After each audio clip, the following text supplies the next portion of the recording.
the challenges of building a Sigstore implementation from scratch. I will give you a hint and say, I do not recommend you build a Sigstore implementation from scratch. If that's all you were looking to hear from this talk, great. Go have a coffee, take 30 minutes back. If not, I will talk for the next 30 minutes.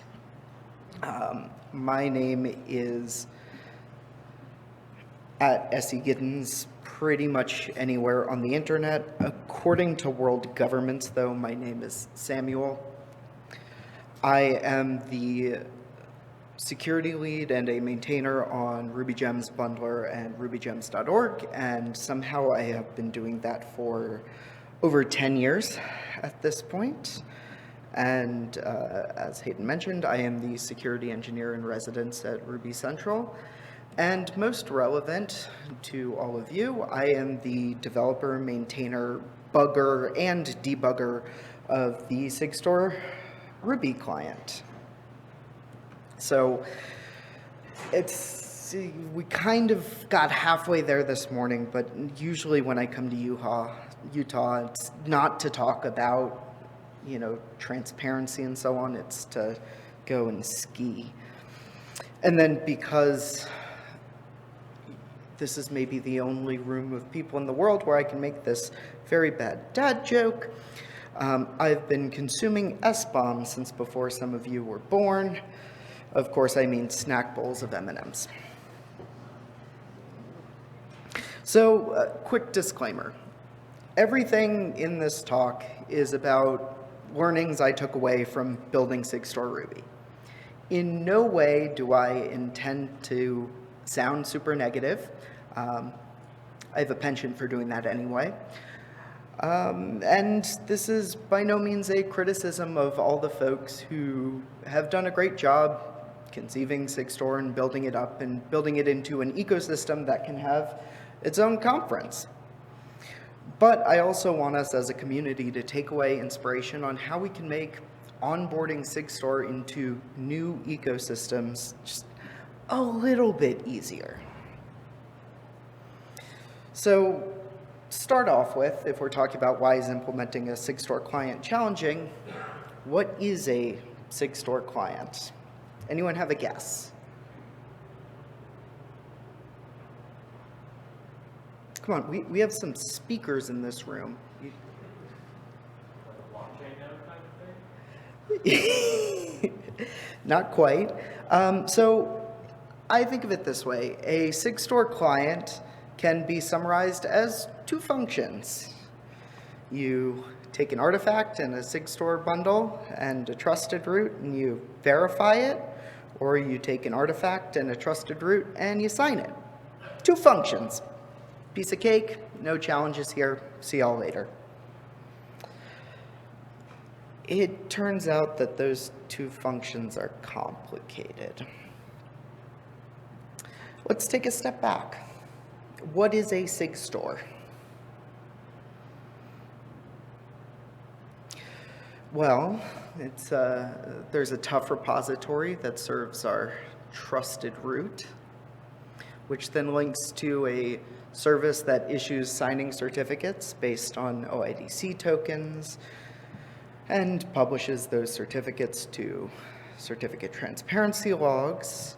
We've got another service that records stuff in a transparency log. And we've got a bundle format that has artifacts from all of the above services. And above all, Sigstore, it's a crypto system that we're going to use to build trust for software artifacts, and we kind of want to get it right. I asked my least favorite university professor, why is writing a Sigstore client from scratch so difficult? Of course, Professor ChatGPT had a non-answer answer, and it kind of breaks down to everything about it, according to ChatGPT, might be challenging. So, Sigstore Ruby. Why did we build a new client, what were our goals in doing that? Well, we wanted a pure Ruby implementation of both signing and verification flows. Pure Ruby so that it would be 100% vendorable inside of Ruby Gems and Bundler, which are, respectively speaking, the package and dependency managers used in the Ruby ecosystem. And by extension, we want to be able to ship a Sigstore client inside of all major Ruby distributions themselves. And, last goal, we don't really want to trust Sam to write any important cryptography code. That would be a disaster. So what's interesting here is we heard earlier from William about, okay, what's the approach that Python and PyPI and pip are taking to all this? And it's instructive because it's a very, it's sort of the twin ecosystem to Ruby. And we ended up making a different set of choices than were made for Sigstore Python. Because Ruby Gems is the standard for packaging in Ruby, and it ships by default with all major Ruby distributions, we want Sigstore support in Ruby Gems to fit into that and be a first-class part of the Ruby packaging story. So when we first started talking about integrating Sigstore into new package repositories and packaging ecosystems, the answer that everyone jumped to was, well, everything is better in Rust. There's going to be, not that there is, but there's going to be a Sigstore Rust implementation. Just use that. And it turns out there's some complications there. Taking a dependency on compiling native code is kind of a no-no for language level dependency. Ruby Gems and Bundler still exist as updatable packages outside of the Ruby language, so we need to be able to update it outside of Ruby releases, and telling all users that suddenly to use Ruby you have to have a Rust toolchain installed was probably going to lead to some, pitchforks and an angry mob. And Ruby is used in a bunch of places you might not think. People build stuff and compile it to WASM, and there's a Ruby that runs on the JVM, etc. And all these, sure, they may be tractable problems, but we're getting into complications here. And just rewriting everything in Rust isn't the panacea that, maybe NIST would like us to think it is. So we started writing Sigstore Ruby in February, and we had our first release in the past couple of weeks in October, and the first sort of production usage might happen this week. It depends if I decide to sleep tonight or not. Now, February to October is kind of a long time, so Sam, why are you so bad at your job? Why did it take you a year to implement 2 whole functions? And it turns out that, and just a verification flow for Sigstore does a lot. So step 1, before you can even get to talking about Sigstore, you have to implement a tough client. So you can refresh the public good instance repository, download a target, which is the Sigstore trusted root. You then have to read in that trusted root and read in a Sigstore bundle JSON, both of which are defined by protos. So I hope you have a library to be able to, read JSON formatted protobufs. If not, go and implement one. I did that. Was it a good decision? Probably not. Was it fun? Probably not. So we read in our Sigstore bundle, we validate it, we take an artifact, we hash it, We, from that bundle, establish a trusted source of time, do all the hand-wavy X509 stuff. We then perform SCT validation to make sure that the certificates that we have actually were published to a transparency log, and we then look at our Recore transparency log and make sure that that's been included in Recore. Then we take a look at that certificate that we've validated and verify it against a policy with some hand waving because there isn't actually a definition of a Sigstore policy yet. We verify the signature of all that against the artifact and the signing certificate. Then if we've got a DESI payload, we want to make sure that what's in that payload matches up with what's in the cert and the policy. And cross your fingers and hope you've implemented that all correctly. If not, people are going to trust untrustworthy things and bad stuff will happen. So it's a lot of pieces working together. And the guarantee of all those pieces working are the responsibility of someone implementing a Sigstore client. And in this case, that's me. And, I'm just a Ruby engineer. I shouldn't need to both plumb all this together and understand the Sigstore spec and be responsible for all these primitives as well. Now, speaking of the primitives that we're talking about here, this is going to be a list of things that you probably take for granted and try your best not to think about, but it's worth enumerating them. As I mentioned, protocol buffers. Only the JSON ones, but still, that's a not insignificant language and schema format that you then need to validate input against.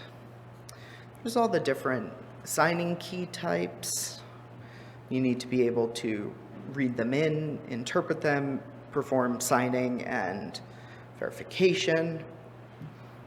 Everything around X509. There's RFC 3161 for non-refutable timestamping. There's the sign notes involved in verifying the log, the Recore log entry checkpoints.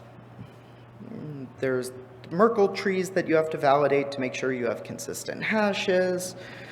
There's 2 different JSON canonicalization schemas that are involved in implementing a Sigstore client. Fun fact, one of them isn't actually JSON. Talk to your local tough implementer about that. And then there's even more that you need to do to sign an artifact. You start to need to know about OIDC and JWTs, and how to generate keys and more X509 stuff to sign. Now you're not just reading and validating timestamps, but you're creating them and you're creating signatures. And you need to know about the format of your proposed log entry that you're uploading to Recore. So is that a hash record or Dizzy with an in toto, with a salsa, with a... I'm going to come up with something called soup one of these days, I promise. And then on top of that, you've got to actually go and talk to Recore and Fulcio, so go implement some HTTP clients. And that's a lot of primitives to assume that every language is going to have available. This is before we even get to, the Sigstore client spec that says what a Sigstore client does. This is everything that we take for granted. So we need all that to be available, and hopefully it's going to be documented in the language you're working in. And you really hope that it's going to be functioning properly, because you don't want to have to fix those bugs. And you want it to be secure. It's a lot to ask for. Now, as a reminder, in implementing Sigstore Ruby, we were limited to the Ruby standard library because the goal is to ship a Sigstore verifier in an environment where the only thing you can assume is available is the standard library. All dependencies that we need either have to be in the standard library or vendorable, which means they have to be plain Ruby. So let's see what we have available to us in the Ruby standard library. There is an OpenSSL gem. That's it for cryptographic primitives. Who here likes using the OpenSSL API? For the record, no one raised their hand. And there's JSON. Great. So the OpenSSL gem. It's a wrapper around OpenSSL. So already we have OpenSSL, which is a complex beast. Now we have a layer of abstraction on top of that that potentially can be linked to multiple different OpenSSL versions, which means things like, can I read in an ED25519 key? Sometimes. It's not a guarantee. There's a bunch of missing functionality that you might want, such as, I would like to know the value for an extension. Wait, what do you mean you're returning me the OpenSSL command line text dump of that extension value? Every extension value starts with ... Yeah. Comparing extension OIDs, turns out, doesn't work because the wrapper, in trying to be helpful, says, you want an OID? I bet that means you want OpenSSL's short name for an OID, if and only if that short name is in OpenSSL's registry of OIDs. If not, we'll give you an actual OID. Things like to be signed pre-certificates. It's not there? Okay. I hope you like writing ASN1 by hand. And everything else with signed certificate and timestamp validation. Nada. I thought that was it, and then it turned out that all the APIs were there to do RFC 3161 timestamp validation, except you couldn't set a time at which you wanted to validate the certificate chain.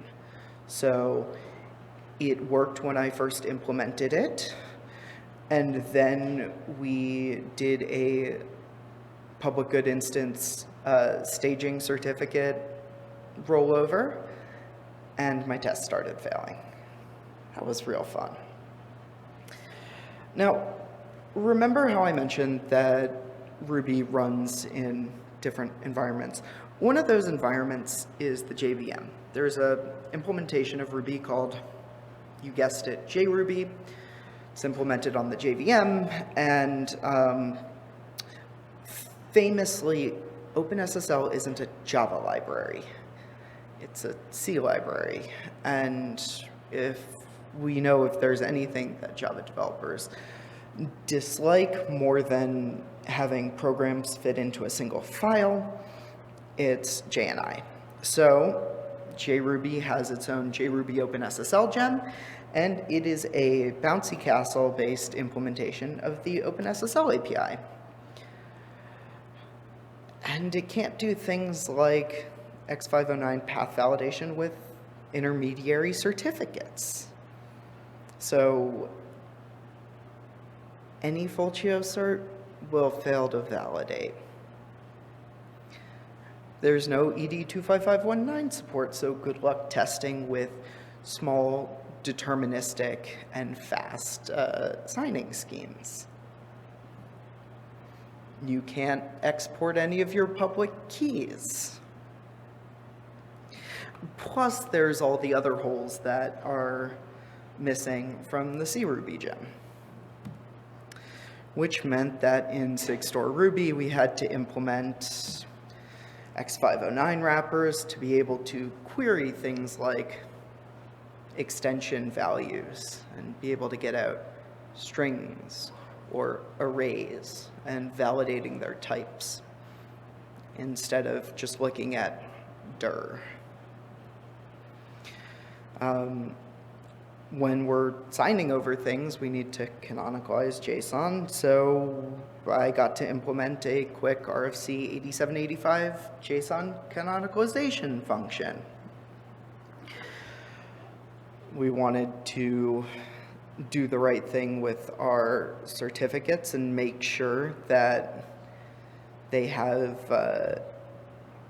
inclusion promises from transparency logs, which meant that we had to,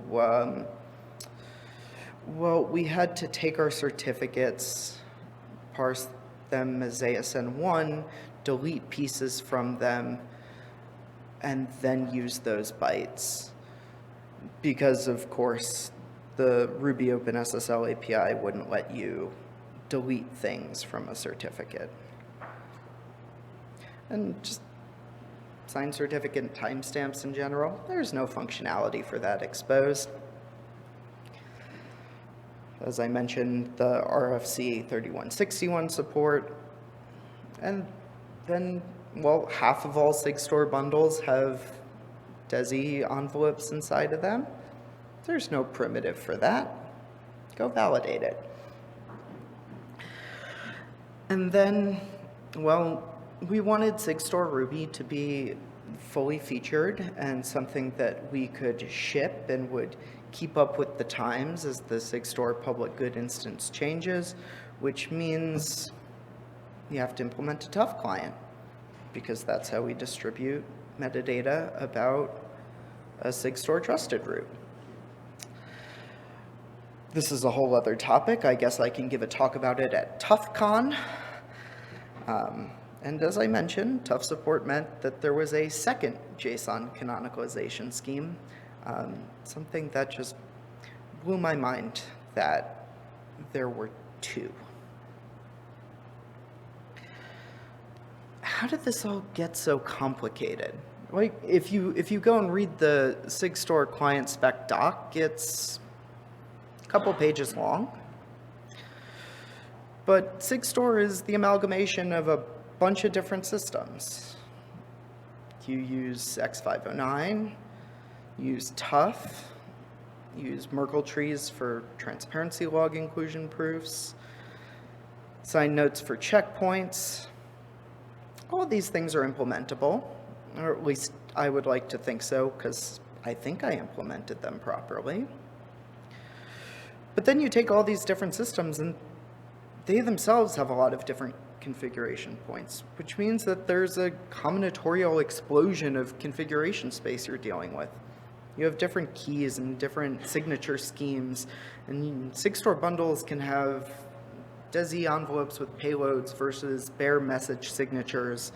You have different DESI payload types, and assuming you're working with in-toto, you have different in-toto statement types, and it's really a fractal of complications that in a, if you're not doing things from scratch, well, there's probably a Rust library that does this or that for you. There's definitely a Go library that does it for you. So we've done all this complication. We hope we've got it right. Now, who would like to have a guess at what the elephant in the room is, besides the fact that we're all hungry and it's almost lunchtime?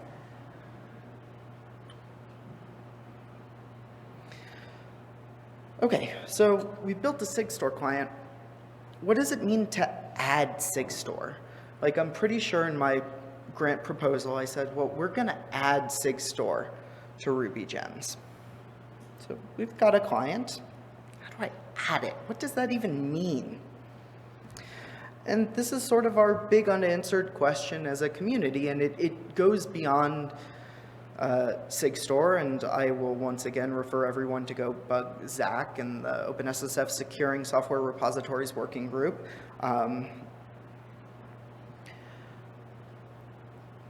Now, what makes Sigstore useful is the fact that it solves a set of problems we have.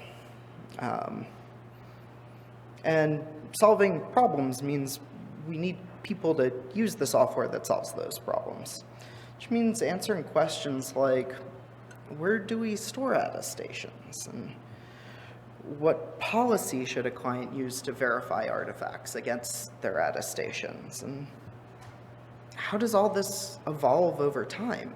And answering these questions has been my focus lately. Because again, I said I'm going to add Sigstore to Ruby gems. I like to be a man of my word. So we want to go beyond answering the simple question of we have an artifact and we have a bundle, and the artifact validates against this bundle.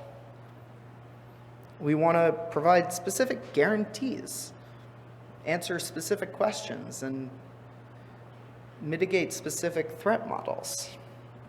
So in my mind, if I'm going to answer what it means, I'm going to say, well, we want users to specify how they expect a mapping between the packages that they use and the attestations they expect to see for those packages. We want attestations to have an agreed upon meaning. You know, if I write an attestation over your library, am I attesting that I built it, or that you built it but it's good? Or maybe I have an attestation that says your library's got malware in it. Those are all statements you can have in an attestation. And we want all this to integrate with the package registries and repositories that people are already using to get their software.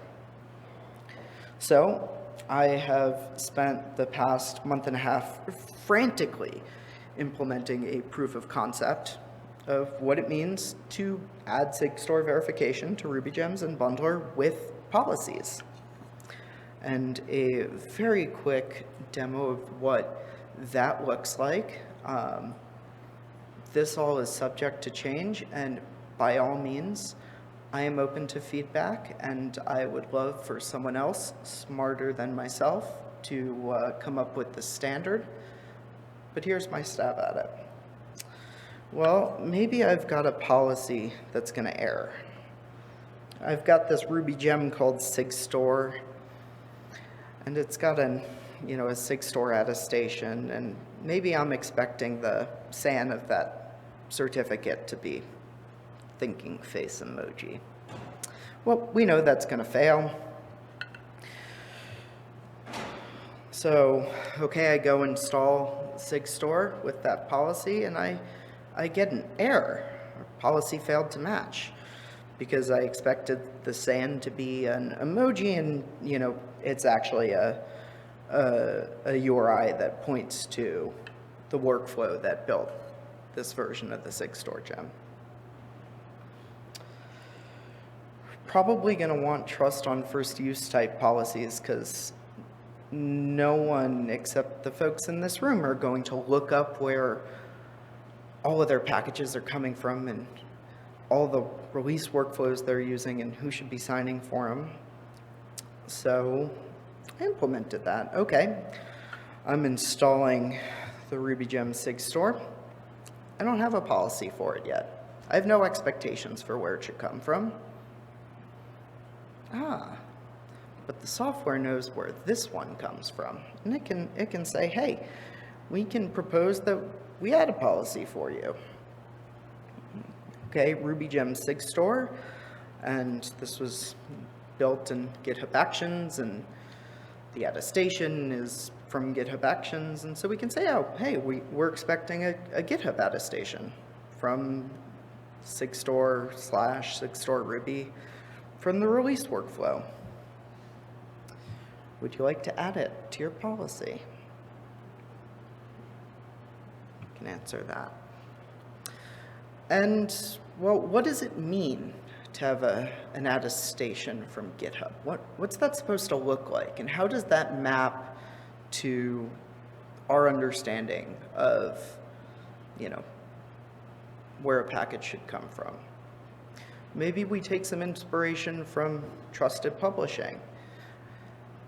and say, oh, hey, we've got a macro here that defines what it means for something to come from GitHub. You know, we know an owner and repository and workflow, and okay, we expect the issuer to be GitHub Actions, and we expect the build config URI to match up with what Fulcio is generating, and we expect the SAN to look like that.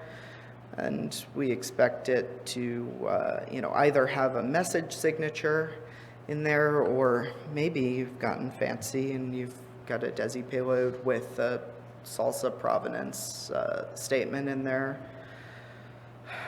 Well, that's what all that looks like. Isn't it nice to be able to wrap things up like that? Ultimately, it's not just about building Sigstore clients. The point of building them is so we can use them in our software ecosystems. And the reason we can't just have the one Sigstore client to rule them all is a practical concern. There rarely is one-size-fits-all software. Additionally, having multiple implementations of these routines means that we can have confidence that we're robust against a bug that's found in any one implementation. And we can also use each new implementation to help make our specifications more precise and portable. Each new implementation is going to hit different edge cases. Each language or library used provides a different way of thinking about the spec. Now I'm going to wrap things up with some positives.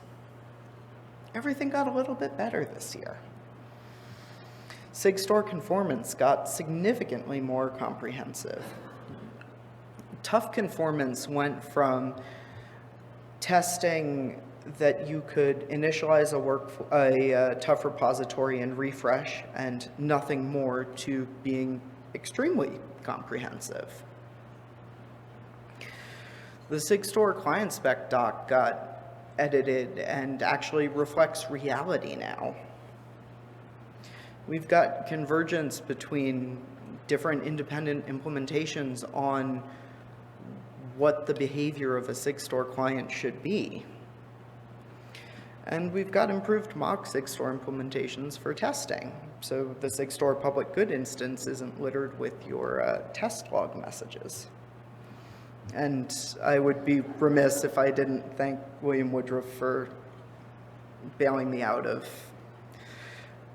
incomprehensible bugs more times than I could count.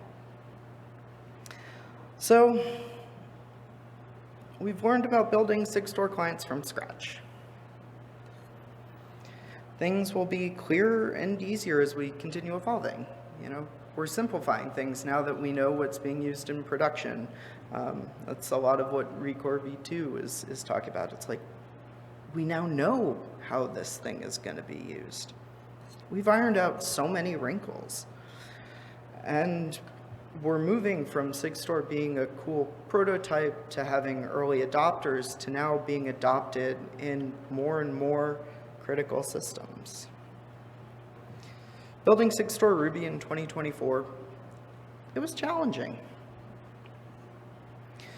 But I really hope that building Sigstore, whatever your language is, in 2025 will be easier. Thank you.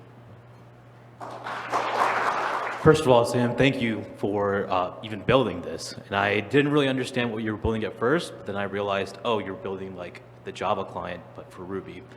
Is there going to be built-in like native support for Rails? Because we know Ruby and Rails go hand in hand, right? So how does that work? And is that something in the pipeline? Well, we're working now on sort of that ecosystem integration story now that we have a working client. This week, I'm hoping to ship support for uploading gems alongside attestations, and rubygems.org will verify the attestations that it is given against a gems trusted publishing configuration. And then it's going to be up to clients to start expecting that packages are going to have attestations. I think it's going to be a long road, but now that we've started getting folks onto trusted publishing and we've published official workflows for like, hey, you use GitHub Actions for stuff, do your release on GitHub Actions instead of a random maintainer's laptop. Well, I control that workflow. And you've already given me permission to get a GitHub Actions OIDC token. So there's nothing stopping me from adding Sigstore signing into that and uploading attestations without that being any more work. So